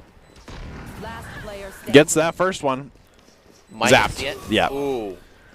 Takes And that 3K. the thing is Neon ult is like, if you don't got that really good aim, it's really hard to hit her because she can keep moving back and forth with her sprint while shooting and stuff like that. So it's not the easiest thing. And I think the biggest thing is when Neon's ult is the strongest is when they're on ecos. Because you don't have the strongest guns there, and she can just kind of keep going. Definitely so. As well as, obviously it's not in this game here, but Breach Neon is crazy with that Rolling Thunder and that Neon. Because when you're moving that fast, when you're concussed, you can't shoot that, that side to side like that. So it is pretty crazy to see that. You have to be a motion track master to play that.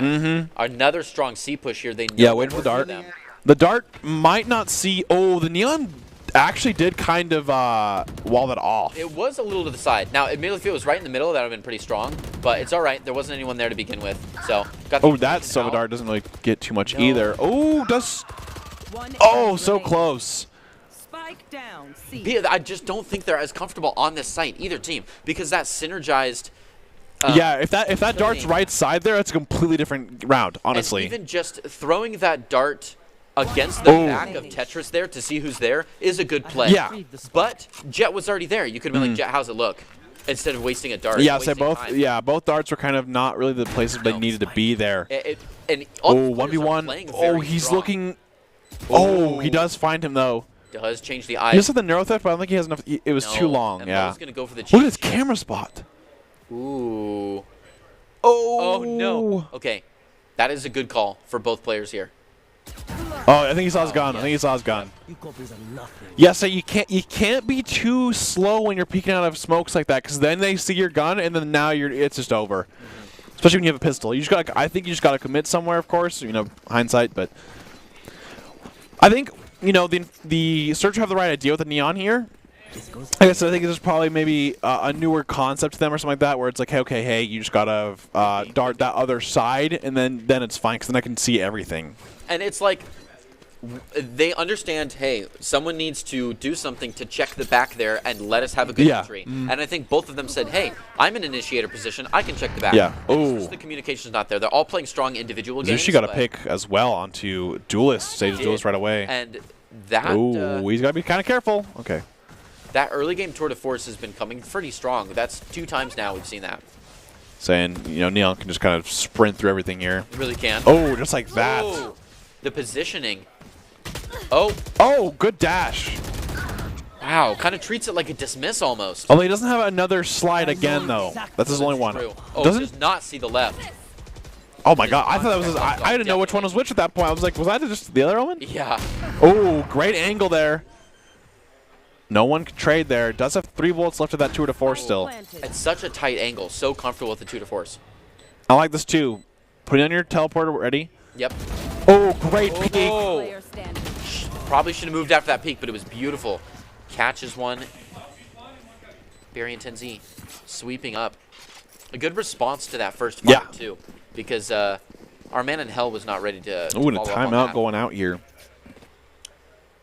They're quick to press the timeout button. It's at a 6-2 right now.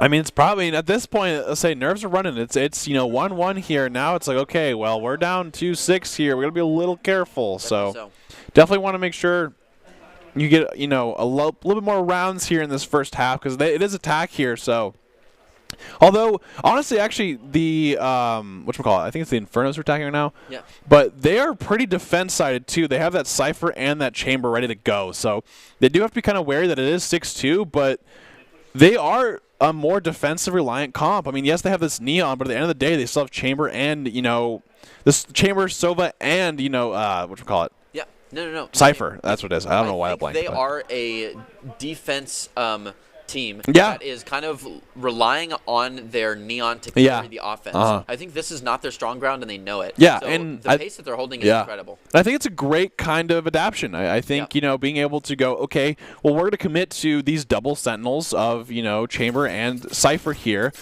And we're just going to use Neon to kind of do everything that we need to do here. We're just going to hard force sites. We're going to come and bring it down. And if, they stop us, okay. But if we get, like I said, they're already at 6 rounds. So worst case scenario, it's 6-6, and they have that defensive side of the team. Definitely so. And I know that we asked for really outrageous comp styles here, and this is a big one here. Oh, absolutely. Basically 2 comps hidden within this comp. A Neon comp and a dual Sentinel comp. One for attack and one for defense. And I think that mismatch in the... Oh, here it comes. They're running right in.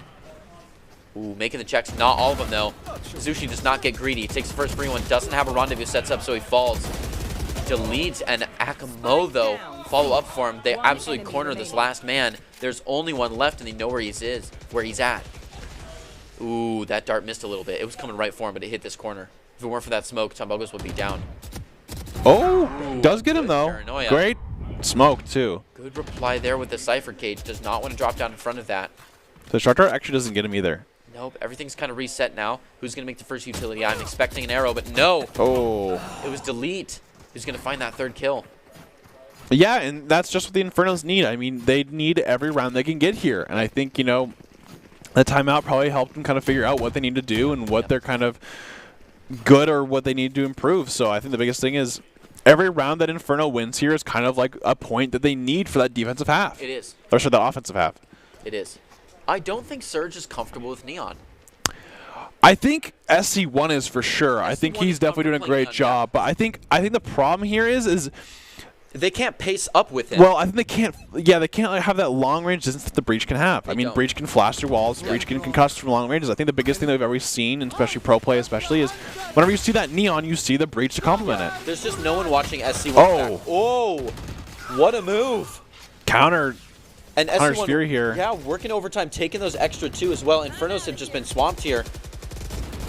A huge B push. They just milk them right out. SC1 cannot hold that. Try to play 2 different angles there. A good play by Infernos, bringing it back down to fair. So we're looking at a 2-3 here, but they've already got spiked down, and they've already backed off from it. So we see this long-range hold by the Chamber. Already utility. Checking the place out. Hidden. Staying true to his name. Isn't seen by the Aldrone. Staying true to his name. Oh. Lee might get caught here. Let's see this arrow come out. Ooh. Oh, that's his teammate. Yeah, that's rough. Okay, next one. There we go. Yeah. Oh, yeah. Wow, great shot. That was just a great 180, and then they were set up in a nice 50-50. Yeah, I'll say, unfortunately, I think they definitely needed both those flashes to make that happen. That's one of the best places for... I mean, Haven is the king of planting the spike and then leaving the site. Oh, absolutely, yes, yeah. The retake game post-plant is for sure. empty. Yeah, the post-plant is crazy on this. And this is one of the best places, and I don't get to see it enough, where you can hold so aggressively, but you're still off-site. Yeah, I think B post-plant holding is definitely a lot more to do because you have to make sure that the enemy team is not flanking you. The moment they flank through A long, the moment they flank through C long. But the thing is Surge is kind of, equipped with that. They have the Cypher traps. They have the Chamber traps. So they actually can play B pretty well like that. Oh, Delete does a great job playing up top. They know SC1 is kind of going to be pushing ahead by herself a lot of the times and takes advantage of that. 10Z takes another one to Mo. Ooh, Barry, yeah, he does feed him now, but he's kind of stuck. Does make some eye contact. Wow, he actually gets across. To try to get across. Now he's got backup. Decides to play into it anyways and is punished for it. Yeah, so he has no heal available of any kind of sort, so just has to forfeit that, honestly. It's unfortunate. Might see a nice little matchup here pretty soon. Everybody's pretty close, but ooh, Tenzi playing a dangerous walk there. Almost got saw. Sage's duelist. Walking right up. Ooh. Does tag him. Does tag him. Pushes him off the verticality. Might get another tag in there. Okay, nope, does not. Tenzi gets a pick onto Slexic. It is a 3v3 now, though. Although Omen is quite low. He just goes knifes him. Nice. Yeah, that says back off.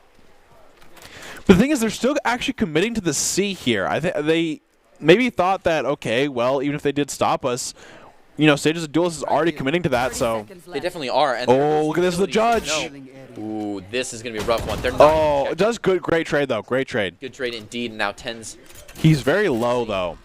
He is, man. And just even that. Oh, Time. that's a really big pick if he does get that. Bogos is doing great things for Tenzi there. Now Oh! Tenzi's in a better position and takes one right from below. He's gotten 4 kills. See if he can ace it up. He's going to push right in. That is a great offensive smoke. He's going to roll right through there. He's got to take a gamble with this angle, though. Oh, my gosh. Huge. Wow, and it was kind of scary, though, because that Cypher was playing on a really big flank by that. I mean, the moment he doesn't get that kill B, he's got to commit somewhere, because if he falls there by 10Z, he could just defuse the bomb. So, got to be careful there, but great job by 10Z kind of going into that garage aggressively as the Cypher's there, because they probably think he's long. Yep. And getting that kill with 30 HP left. I mean, he got the last 2 kills with 30 HP, so Crazy. great job. Actually, the last 3 kills with 30 HP, so great job by that. And honestly, huge ace there. Now it's 8-3. You want to play? Ooh, SC1 doing another roll right through it, and they're sprinting behind him this time. Guessing a decent position. Oh, he messes up. Oh, so he messed up the dash. He did. See if SC1 can keep. He does have rolling ult up that. They're available. Not even watching.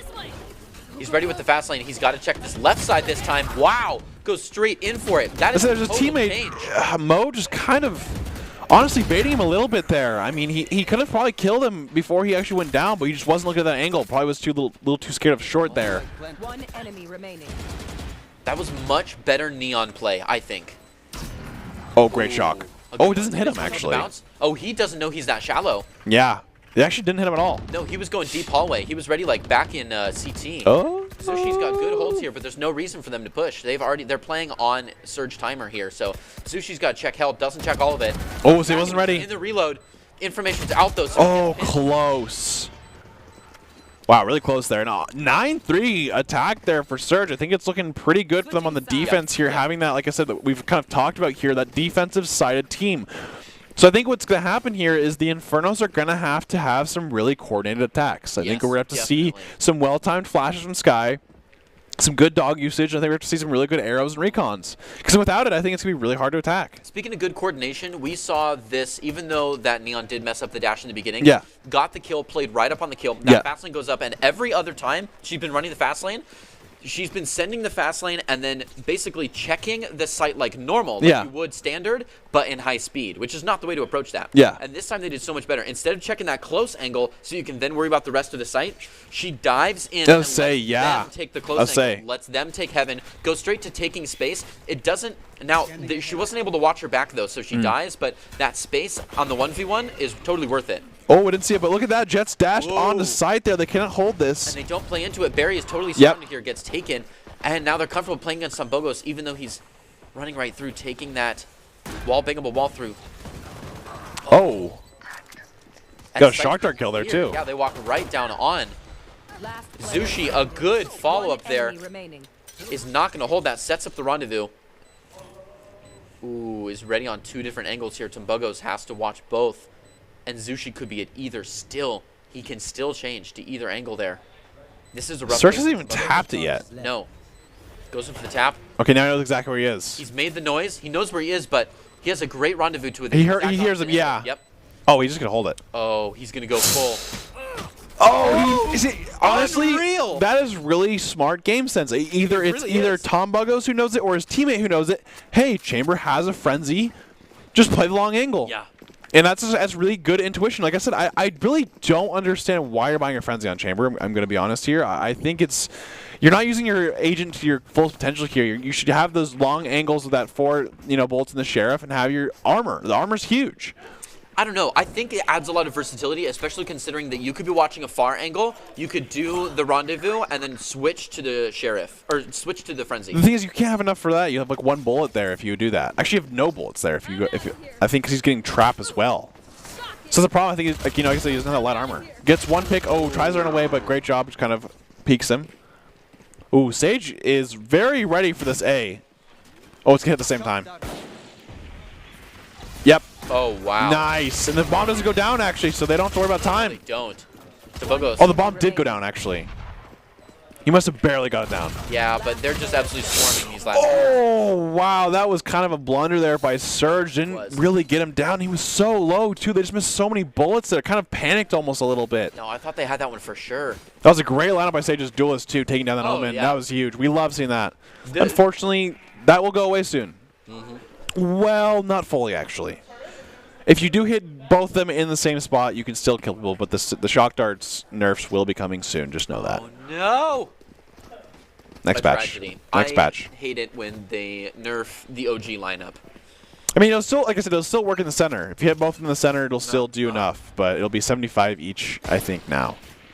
Not, like, obviously in this game, but, oh, wow, great crossfire there. Oh, he gets him in the utility. That is rough. And Delete is doing a fantastic job of entering here. He is really getting it done and stepping up in this jet role. I think when you only have that one duelist, you got to kind of step up. Man. SC1 was sights. He was cruising. Came rolling in. I kind of like that play, though. I like that. I like that. That shorty play. Yeah. That's scary.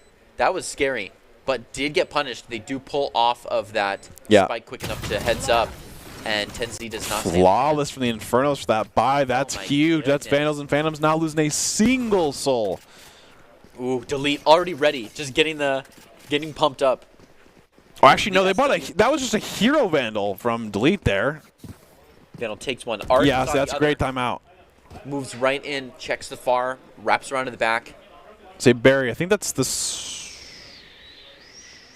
Barry's Surge. I forget a lot of the time. I'm not gonna lie, but I mean, good timeout either way. It's 4-10, which is, you know, and it's not going how we kind of expected so far. I mean, we thought the Surge's comp was gonna be pretty defensive sided, but I think Delete is doing a very good job of getting the dashing and playing these sites where it's too hard to play these two angles. Yes. I mean, he's using that smoke, getting picks, dashing through, catches one out using the utility, which is always just a huge bummer when you're the person with the utility. You're like, well, okay. Yeah. But overall, I mean, I think this is a good start with the Infernos to get going. I think they have to play very aggressive, and they know that probably Chamber's going to be either A or C, and they know Cypher's going to be A or C, so they know that B's going to be pretty open here. So I think they just have to kind of find those weak points, and they can find those weak points and kind of get that down. They can win this attack side if they really want to. I'm seeing a lot more fluidity. Yeah. I'm seeing them come together a lot. I think it was really clumsy gameplay, especially considering the last map that we just watched. They were together. Both of them were on it and meticulous, and you can see each of them thinking several steps ahead. Yeah. And it was no longer just down to the gunplay, and it feels like that's where it was in the beginning rounds for this map. And I think it's finally starting to clean up. They're playing a little bit more distance. They're playing a little bit more, you know, ahead, out of the box. Yeah. I'm appreciating the accommodations that both teams are making here. Yeah, and I think it's going to be it can be a closer game than we think here. I mean, the Infernos are looking really good on this attack so far.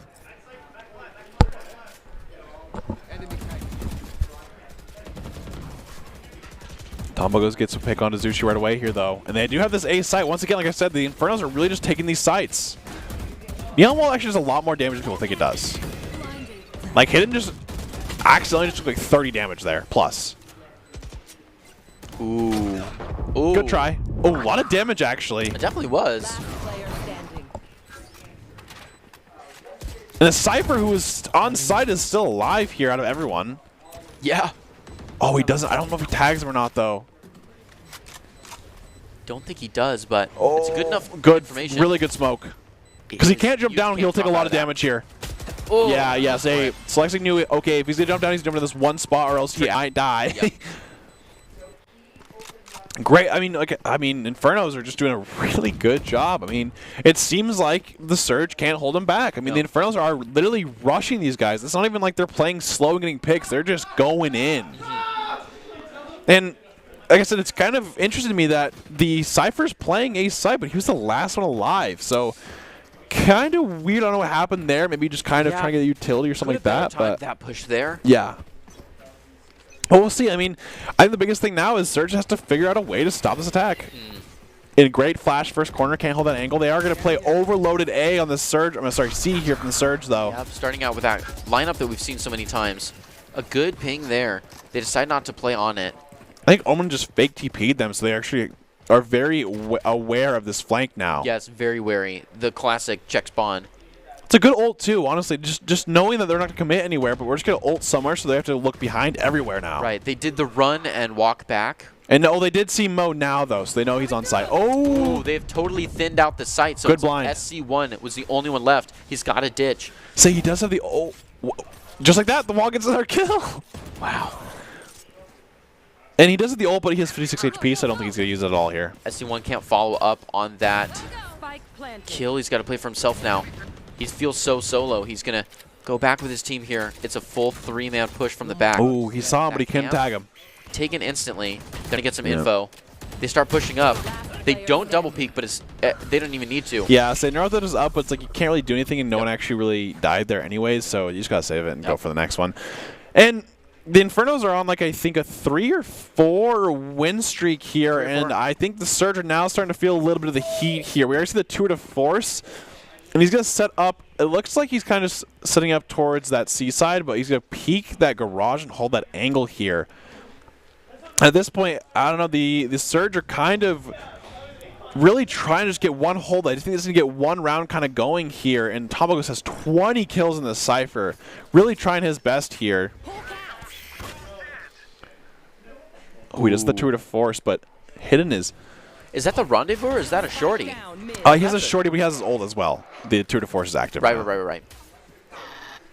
Does find him. Yep, does. Ooh, Sage kind of...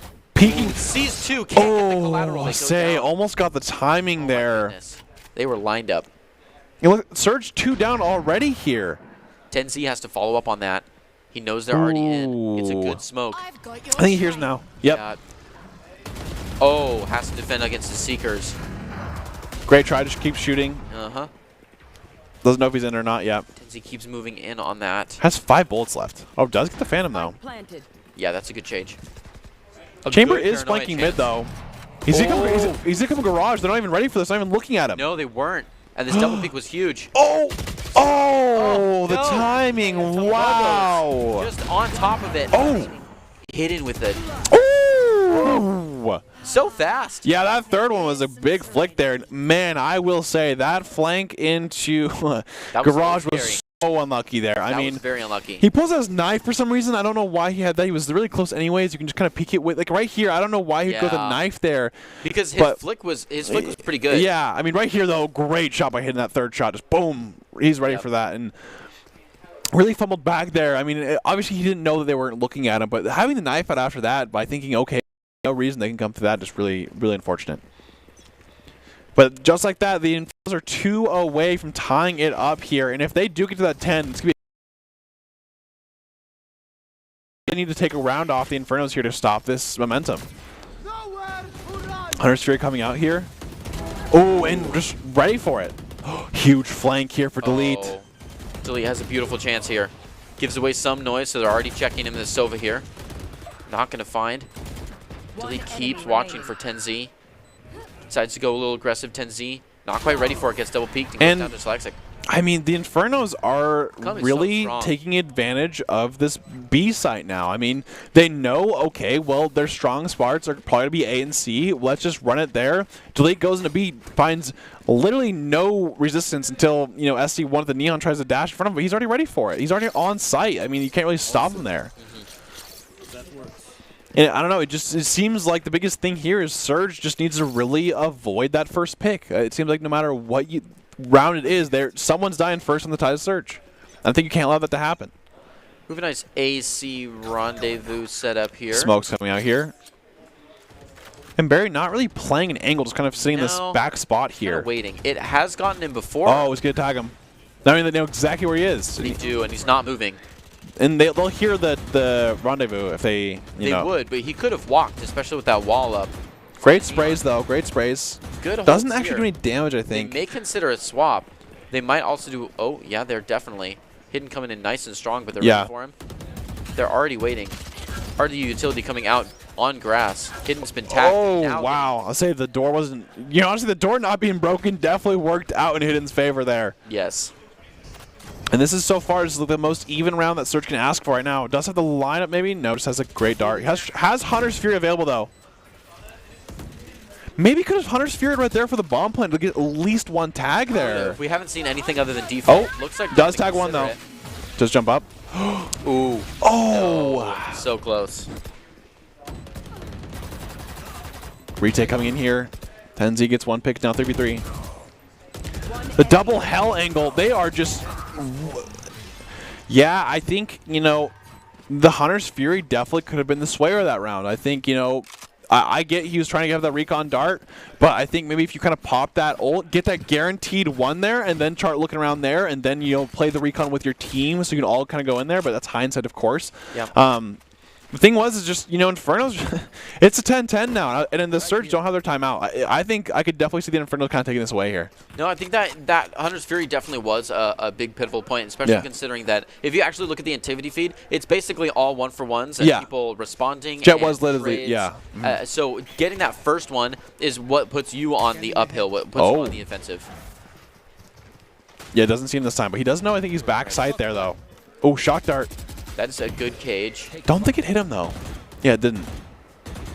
Great Very spray careful. through. They're considering pushing. He's holding the same long angles. Dashes away. SC1 gets a pick on the hidden. Ooh. Oh! A lucky one, maybe. I think he knew he was around the wall there. I think it's more so, okay, I'm going to spray this, and okay, he's sitting there, so I just cleared it. Mo's still playing heaven. If he gets this pick, it's huge. Oh! Just a bad game sense call. That was a skin bait. Yeah. He was looking at the skin. I'm telling you right now, whether you want to admit it or not there, Mo, I know what you're doing. Yeah. He saw that, you know, that Vandal, he went, ooh, that's kind of cool. Hey, gun buddy. Sage's Duelist left to really hold this down. Doing the old jumps, a little bit of ghost. But they are strong. They know that the clock is on their side. They're not even playing lineups either. They decide to push. Oh, wow, a lot of damage there, actually. No, they're not. Jet walks right in on this, but they've got one on the way. Yeah, and this is it. I'll say Surge finally get the round they needed, and just when they need it most, too. If that goes 11-10, it definitely feels really bad there, but the Surge win at 11. Okay, now they're feeling a lot of relief. They're going, okay, now we just need to win one more to at least go to overtime, but at the very least, we know we can hold them, and they played that really well, and I think that's a big kind of swayer. And now it's going to be 10-11. I would say it was kind of unfortunate there that Mo definitely kind of blundered that a little bit. You know, if you're going to play aggressive, you've got to be ready for that kind of, you know, they're coming up there anyways. I think you having your knife out is just, you can't have that happen. No. Okay, 2 to Force coming out here for the Surge. Has an op, but plays in short. Yeah, and now they hear it. Before they can see. Yeah, they do hear it. I like that kind of. I like this backup angle, but no one's shooting this dart. It is just tagging everyone. Oh, 10Z goes crazy though. Huge hold by 10Z here. Definitely so. The two left are kind of forced to just run and reconsider. They do split up. Oh, he does it down though. Take one. That's lucky because if they fell instead, that means Spike is just playing against an absolute fan defense. So well, Mo does have the spike actually though, so they're going to start rotating here. Playing this really slowly. It's a 2v4. The Infernos know that they have to do something crazy here if they want to take this round. And I think the biggest thing they have to do here is isolate people. They have to make sure they can kind of get the ISOs, get the pick 1 or 2, and then move on somewhere else. That smoke was good. It really pulled them off of B. Yeah. Kind of started to group them together. That's an isolation on A, whether they know it or not. Looks like Slexic is going to watch B just in case he sees anything. Just to get him out of there. They're going to keep moving up onto A.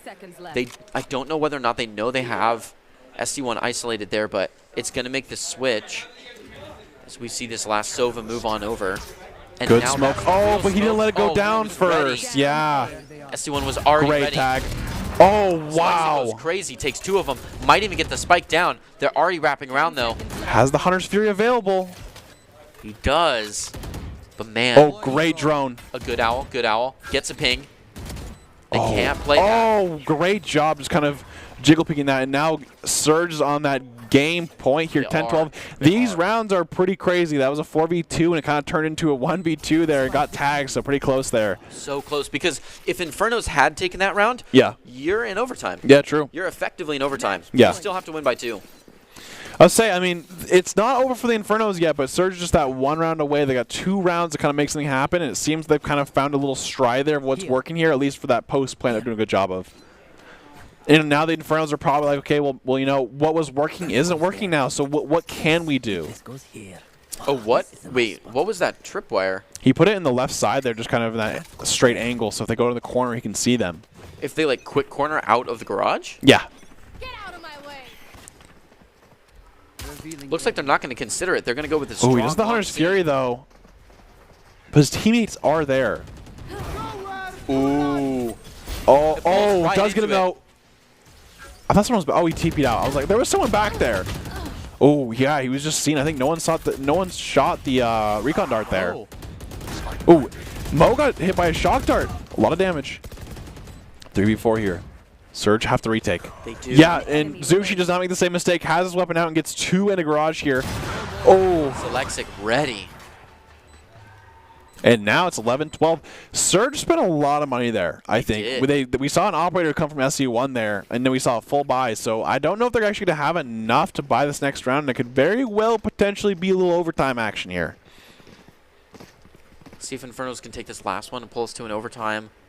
Some great shots, the Phantoms, too. Some really great headshots here in the series for both teams. Yeah. No, they've been grinding the aim line. 28-23. Mm-hmm.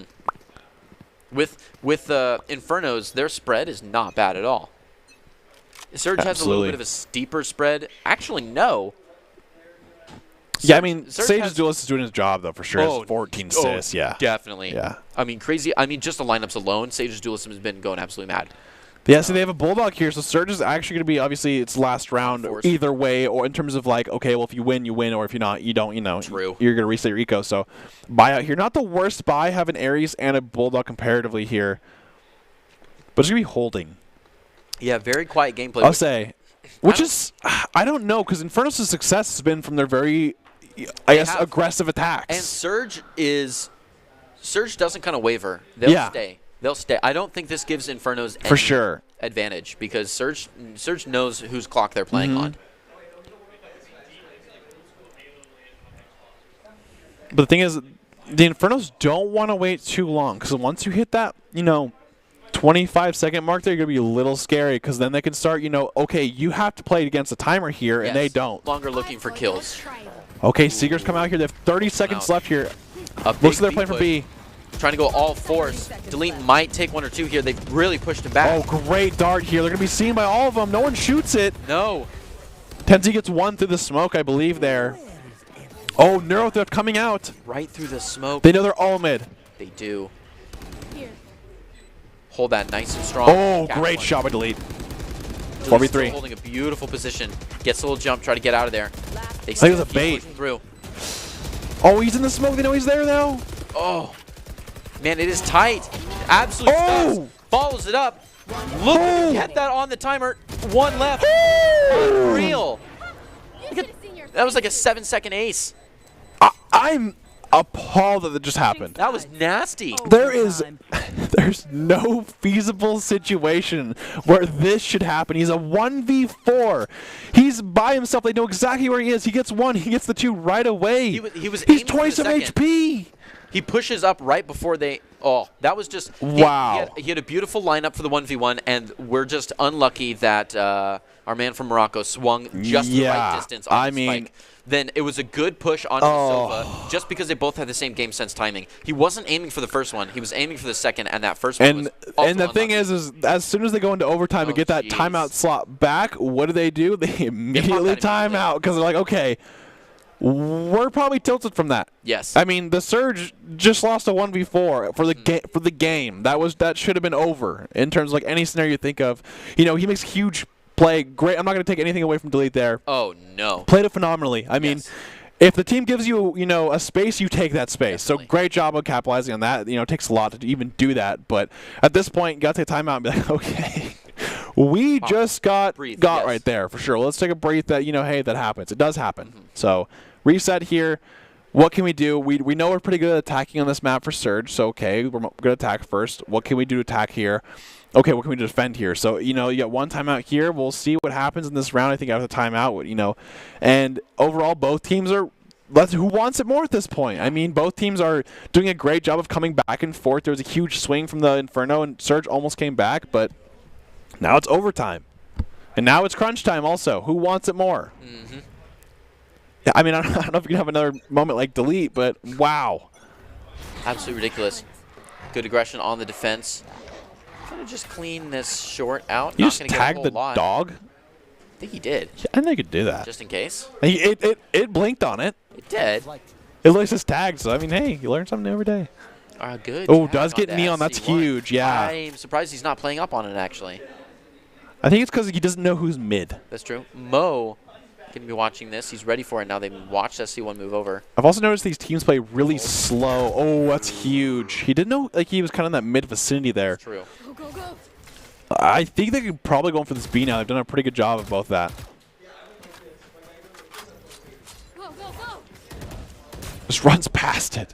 Gotta go. Uh-oh. Ooh. Oh, he's actually quite still enough. alive. Lucky to be. Okay, cannot use this dash anymore now until he gets 2 kills here. Oh, gets one. That's a huge kill. And TP's away. That's a good job. Yes. Why don't play that I'll play that post plan at this point. Or retake, sorry. Delete gets SC1 though, that's huge. 4v3. Delete is literally 1 HP. Yep. Barry playing a scary corner. They can spam that wall there.